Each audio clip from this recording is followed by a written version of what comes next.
na ulipata nini? Je, thamani ya urithi wako ilikuwa bakuli la chakula?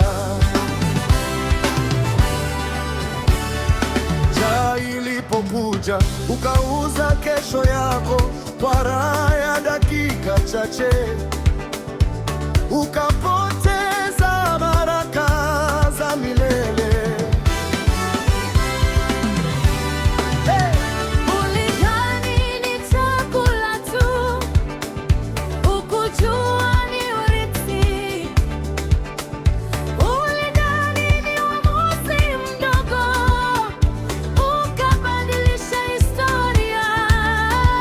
Leo nasi tunafanya hivyo, tunauza kweli kwa faida, tunauza upendo kwa chuki, tunauza wokovu kwa dunia.